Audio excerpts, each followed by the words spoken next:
Here's a fact. You probably have athletes in your gym that do things like running and cycling. Now, one of the things that we're always trying to program in, of course, is some eccentric loading, right? Can our athletes, especially our concentric athletes, I mean, we're absorbing force and generating force all the time, but these athletes tend to get stiff. And one of the ways that we can help manage that stiffness in hamstrings, stiffness in glutes, stiffness in rotators, is to subject them to a little dynamic eccentric overload, aka kettlebell swing. That's why one of the reasons we do it.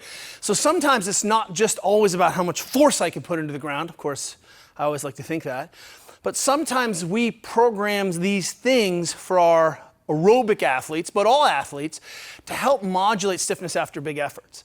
Specifically, when I'm swinging the kettlebell, one of the things that I can get here is, of course, I'm doing some kind of eccentric loading. I'm lengthening under load, and I get all those hammies involved and glutes involved.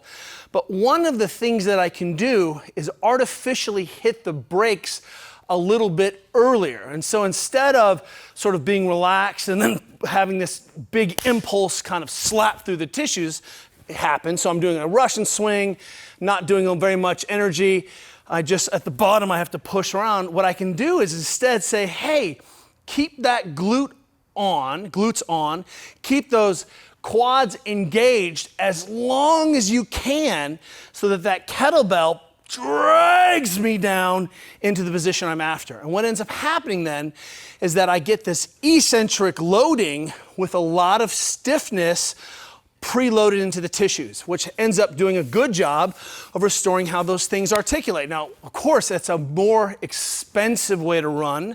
I'm basically asking you to run your car with a little bit of gasso-breako, but I'll put in some of these swings as kind of finisher ideas after some programming, just to keep the stiffness sort of modulated in our athletes who are cyclists. So it's an easy way of doing 10 sets of, 3 to 5 sets of 10 of swings. And looks like is the difference between, of course, I am trying to swing for power. I'm pulling the kettlebell down, trying to create as much impulse as I can, lats on, et cetera, et cetera.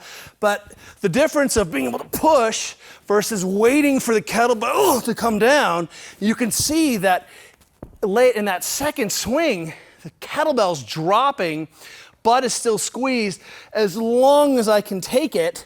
So the kettlebell drags me out of position instead of me waiting for it to push into the ground. That moment where I screw my hips into the ground, squeeze my butt, flex my quads, kettlebell drags me out. And not only do I get some great eccentric restoration of the hamstrings and glutes, but those hip rotators have to work, because suddenly they're trying to keep that pelvis in that position, screwing my feet into the ground. I add that load. They've got to manage that load. Let me have some of that range back so that I can hinge. So if you're working with some aerobic athletes, sometimes it's difficult to get the kind of springiness, restoration, tissue stiffness problems out of their kind of habitus. Some breaking kettlebell swings is a great way to improve their overall game. Breaking kettlebell swings.